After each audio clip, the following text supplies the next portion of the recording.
right, hello everyone. We're going to do an overview of the Get Focused, Stay Focused follow-up modules today. This is part 4 of a 6-part series. If you haven't had a chance to go see parts 1 through 3, they have been pre-recorded and they can be watched on the website. Just for agenda purposes, some things that we will go over is I'll give you an introduction as to who I am. My name is Amy Bryant, and I am a Get Focused, Stay Focused instructor at Carpinteria High School, and I have been teaching the Career Choices curriculum for 6 years, and I have taught the follow-up modules for 3. Review of what we've gone over so far, and the implementation strategies for Get Focused, Stay Focused Module 2 will be our focus for today. At the end, I will open it up to questions and some answers that I can give you based on your need, where you guys are, any advice or troubleshooting that you might have. So an overview of what we've done so far with the modules is in this 6-part series. The first is an overview of what Get Focused, Stay Focused is, what are in those modules, and sort of what the initiative covers for your students.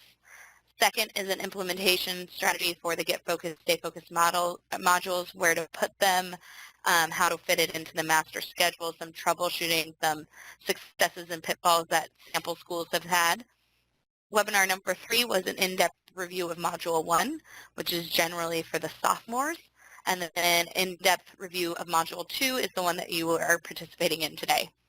Webinar number 5 and webinar number 6 have yet to be recorded. Module 3 will be tomorrow with myself, and then the counselor integration with Lauren Wintermeyer. So an in-depth review of Module 3, which is generally for seniors, and then how to get your counselors or school counselors involved. Some materials that you might want to have out if you have them is your Get Focused, Stay Focused instructional manual, and possibly your copy of Module 2 if you have them. That's the one with the teal color cover. It looks, I know they're all kind of similar colors, but it's the one that's more turquoise or teal. And it should say Module 2 on the front. Looks like this. So Module 2 is generally for the 11th grade, and the whole focus of this module is determining your informed major and post-secondary educational path. The reason that this module is so important for our students is that oftentimes they go blindly into post-secondary education with no or little guidance as to what major or post-secondary certificate that they should be pursuing related to whatever career that they're the most interested in.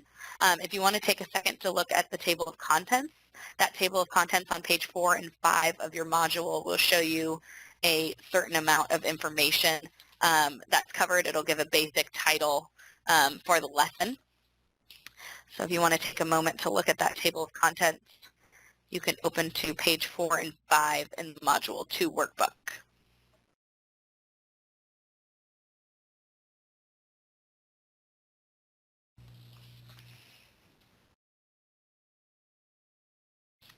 So ideas of implementation for these modules, if you wanted more in-depth coverage of that implementation, there is that webinar pre-recorded on implementation of the modules. But the things that we've done at Carpinteria High School and that we've taken samples from other schools are that teachers are incorporating it in their advisory period or an extended learning where all teachers are teaching it, and those advisories are grade level specific. So all the junior advisory teachers would be teaching Module 2. A second option is the advisory or extended learning period where master teachers teach it. So this is 3 or 4 or 5, depending on your school population, teachers who would then take out the, say, junior class for Module 2. That junior class would come visit those teachers for a designated amount of time, and those master teachers would then teach that junior level module to the students, and then when they finish the module, they would then go back to their regular junior class teacher. So the reason that this is one of the models that we've used at Carpinteria High, the reason that we used it was because we have a small enough school in that we can do it, but it was also, we didn't have to ask every teacher to take on additional work. We arranged a stipend for the teachers who were taking on the modules themselves. Other modules that have been going on are core subjects where they're either incorporated into English and into history.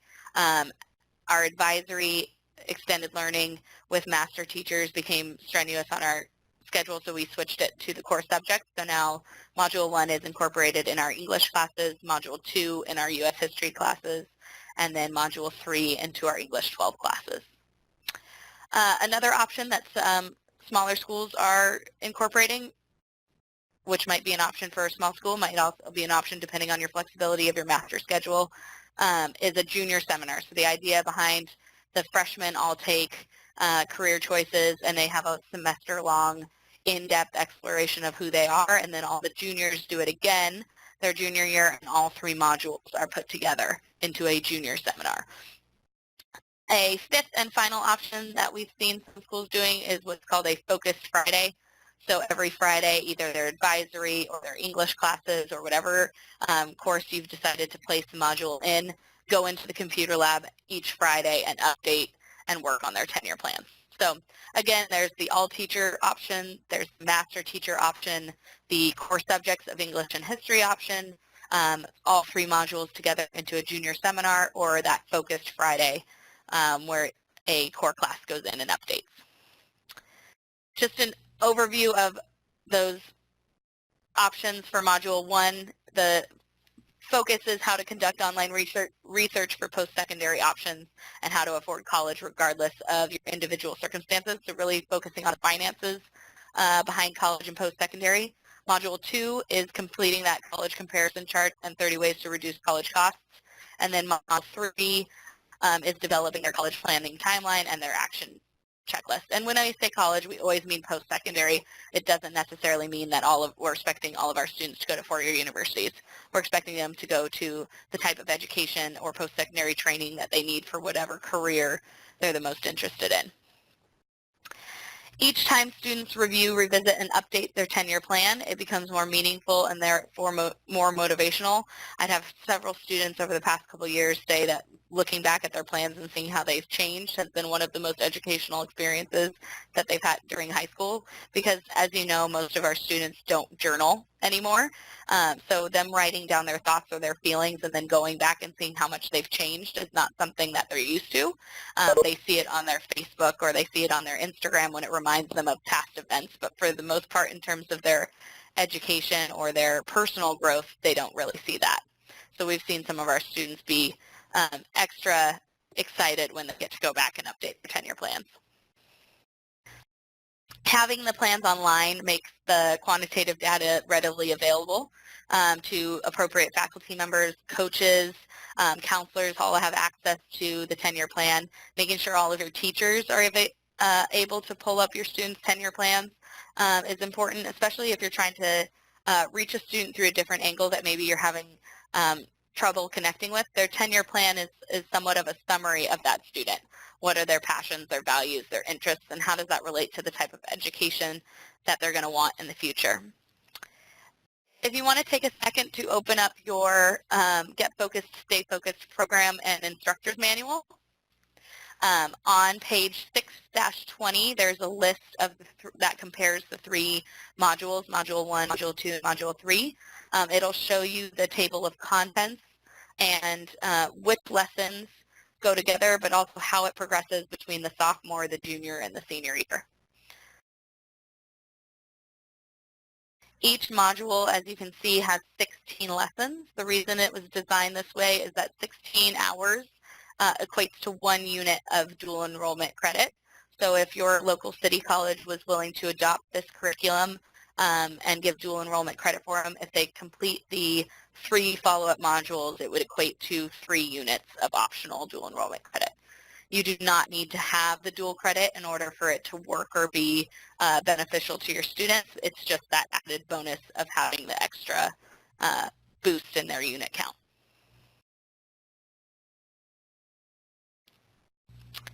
The modules are designed to be integrated into academic courses and provided for all students, and all of the lessons are aligned with the Common Core State English Language Arts standards. It tends to be the class that it's placed in the most often is the English classes.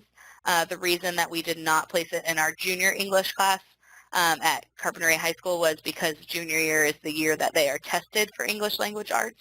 So we felt that it was an opportunity to share the modules amongst different core academic classes and sort of relieve the English class so that they could help their students with their testing.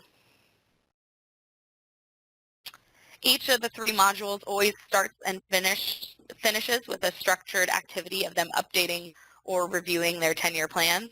So it always comes full circle. So the opportunity for our students to see sort of where they started and where they ended each year, and that each new year is a new start and a new ending.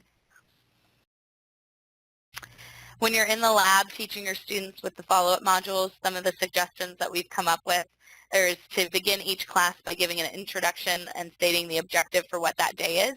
And the objective could be one lesson, it could be one part of a lesson, it could be one lesson divided up amongst 3 to 4 days. It really all depends on what the lesson is and what the students' needs are. Guide the students through the instructions, and if you'll flip through your Module 2 booklet, it has instructions for each of those lessons. It front loads the vocabulary that the students would need to know. My suggestion is to post the websites that are included in that workbook on the board or on your classroom website, wherever your students visit the most often, so that they can locate it in a common place each day. As we know, students, even if you say the links are in the workbook, they tend to ask you multiple times where the links are. They're also in the online 10-year plan. So having them log into the 10-year plan and using the links directly through the 10-year plan interface is always an option. And the goal is ultimately, I know this is our goal every class period, regardless of the content, but the goal is to have a check-in with each student each day. I tend to print out the class roster ahead of time and go around each day asking them, is this still your plan, or is this still the school that you're interested in going to? Is this the school that offers the major you're the most interested in? Just so they know that we are following up on their plans as well, not just them. Some tips and tricks for making the workbook and online 10-year plan work in unison is your workbook can be used as a rough draft for taking notes, jotting down ideas, and then making sure that they are on track with what they need to complete. But we always say that the online version should be their final draft. That final draft is complete sentences, proper grammar, capital at the beginning, period at the end, so that when they print out their 10-year plan summaries, it's something that they can be proud of.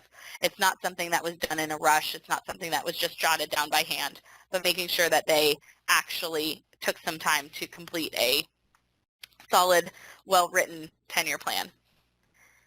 Keep track of the frequently asked questions each year for the next session or the next year. I tend to get the same questions over and over again with the same group, so making sure you write those questions down so you can answer them ahead of time is a great opportunity for you to save some time in answering those frequently asked questions. And then I mentioned this one earlier, using the class rosters to record students' initial thoughts, what their ideal careers would be, and then just walking around with that list so that they know you were listening to them when they said they were interested in becoming this or that, and then when you ask them about it again, they can feel as though you've made some sort of connection with them.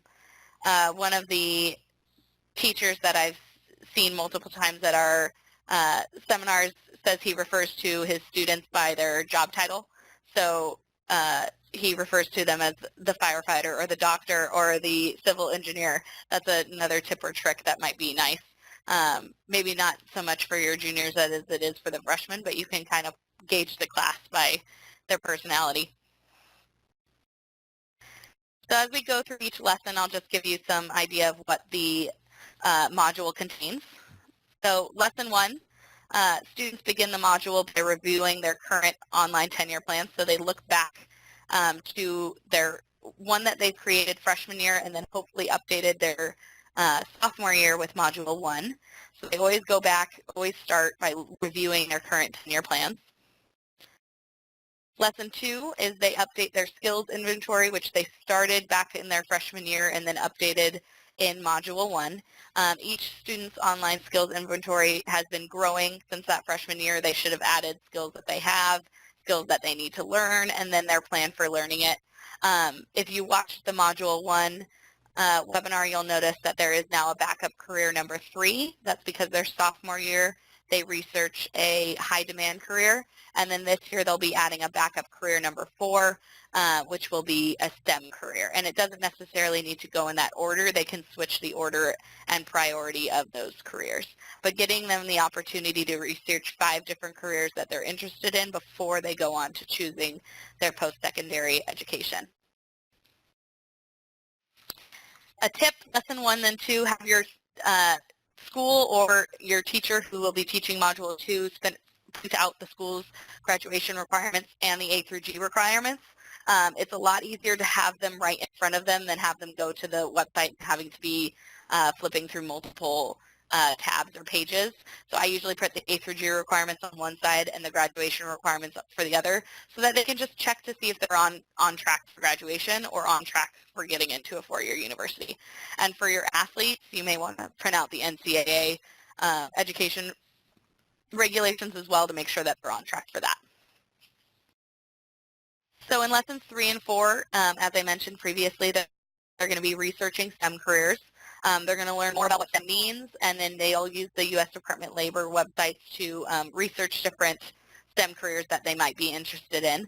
And then they will create a career interest survey around that STEM career and then either reaffirm the career that they chose prior to researching or change their chosen career path to one that they've researched most recently. Some of your students will have already researched STEM careers their freshman and sophomore years because oftentimes those STEM careers are also the high demand careers as well, and some of them might have been interested in that since freshman year. So I encourage them to find one that is either related to ones that they've done before but different, or find that one that's completely different, like say the ones they researched originally were in technology, maybe have them find one that's related to math or engineering that's a little bit different from the ones that they've previously researched. Some tips for lesson 3 to 4. I usually print out the career list from the Department of Labor website. I find it easier for the students, especially my kinesthetic learners, to highlight the careers that they're most interested in rather than scroll through the screen on the Department of Labor, because as you know, our students will scroll all the way down to the bottom and say, I didn't see anything I liked, or I'm done, I'm finished. So I usually have them take a highlighter to the actual list and physically highlight the ones that they might be interested in. Another option is if you have time, or this is in a advisory period where you might have an opportunity to take a little more time with this. There is a movie called 2 Million Minutes out there, and it is a documentary that follows a student or a couple students from India, a couple students from China, and a couple students from the United States through their journey of getting into college or figuring out what their post-secondary training is going to be. And it compares the cultural as well as economic differences between those 3 countries and what careers that they're interested in. So just an extra, if you've got some extra time, maybe even you just want to go check out the film yourself and see if it fits into any of your classes. Lesson 5 are why academic courses are critical to success. So they're going to create an education plan and work on their transferable skills. Some tips. We printed out the highest and the lowest paying majors from Forbes, and it gives them a sense of sort of what are the majors that are going to make the most amount of money coming out of college, and what are the ones that tend to fall into the lower paying categories. It just gives them a sense of like where they fall on the spectrum if they're looking to make a lot of money and that's one of their values and that's one of their highest priorities. Making sure that they're majoring in or studying the area that's going to get them there. Success in the new economy is something, it's a video that we've shown at several of our seminars, but if you go onto Google, if you watch Success in the New Economy, it gives you a sense of what it is that makes up our economy in terms of jobs and what the proportion of master's or professional degrees to bachelor's degrees to associates or technical degrees exist within our economy. So one thing that you might want to do is show this to your staff, maybe if you're trying to get buy-in, or show this to your staff of your group of teachers that works with college readiness. And some ideas is you can think of something that you would like to recommend, who you'd like to recommend the video to, something that puzzles you about the information included in the video, maybe an agree, disagree, or another perspective. Lesson 6 is choosing a major that matches your chosen career. We usually ask students what order they often pick college career major in and figuring out which is the proper way that it should be chosen. And we often want to teach our students to pick a major that matches their career and then pick a college that matches that major. So we think career first, major second, and then college that offers that major. So we're working backwards and that backwards planning and teaching our students that process of what is my ultimate end goal and then how do I get there? What are my objectives for achieving that? In lessons 6 through 15, it's all of the post-secondary education process. 8 through 10, then choosing a college that offers that major, so choosing a college that matches your chosen career, exploring colleges, and remember when I say college, I mean post-secondary options, exploring colleges that are close to home, exploring colleges that are within the student's budget, and then comparing colleges to find the right fit. So there is a college comparison chart within the 10-year plan where the students can store all of this information, college name, the college website, how they would rank it financially, how would they would rank it based on choice.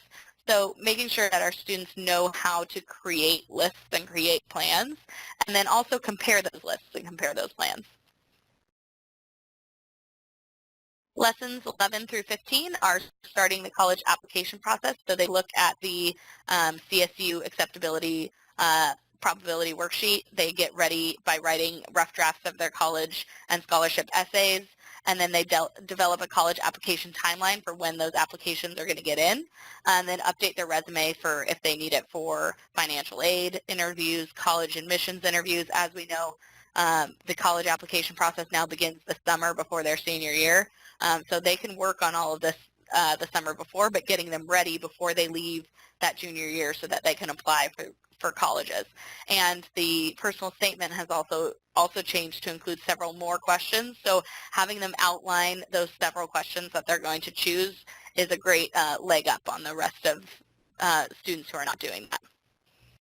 Some tips, lessons 12 through 13 are often already being done in your English curriculum.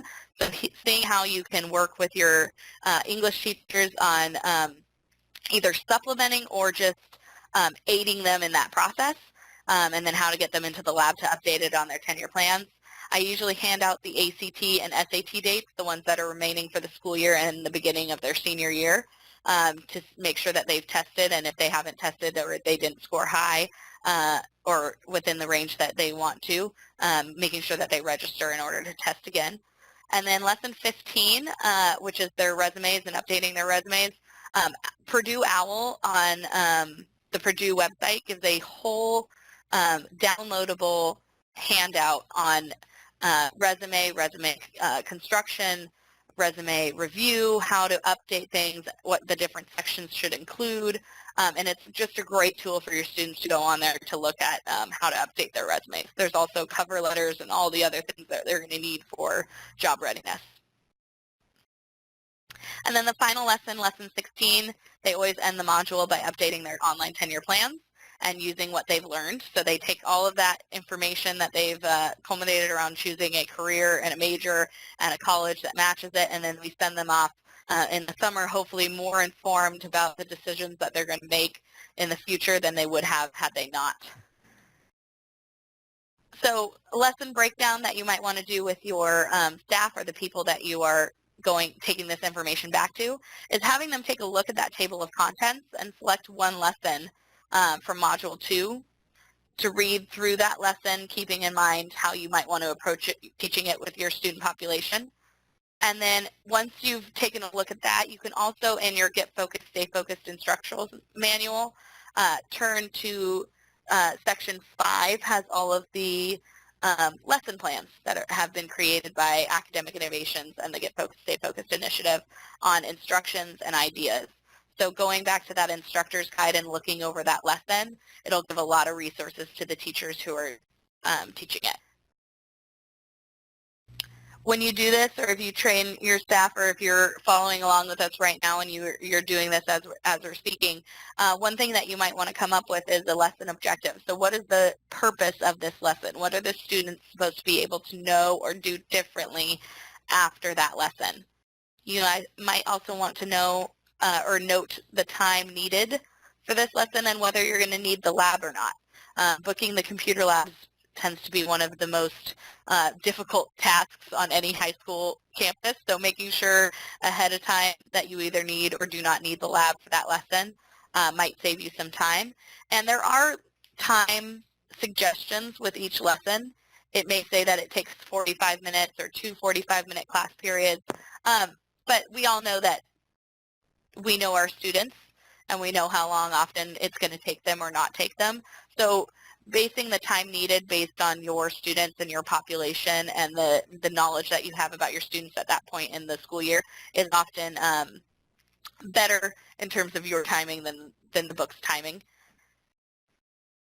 And then also you might want to take note of what vocabulary needs to be front-loaded for your students. So in this module, vocabulary that might need to be front-loaded is major. They may not know the difference between a major and a minor. They may not know the difference between the different levels of education and what they might need. So front-loading that vocabulary for your students is essential.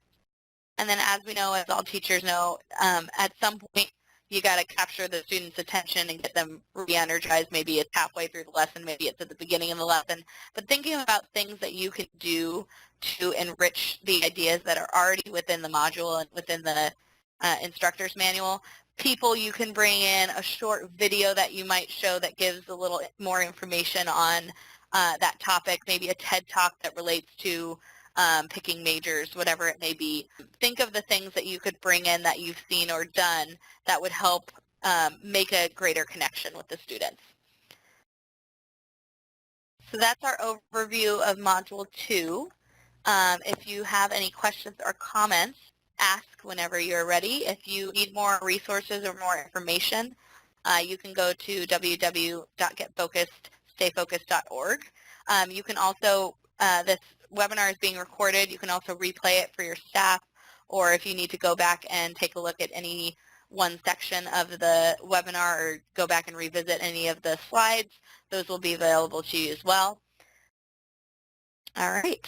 Thank you so much for your time, and thank you for joining us.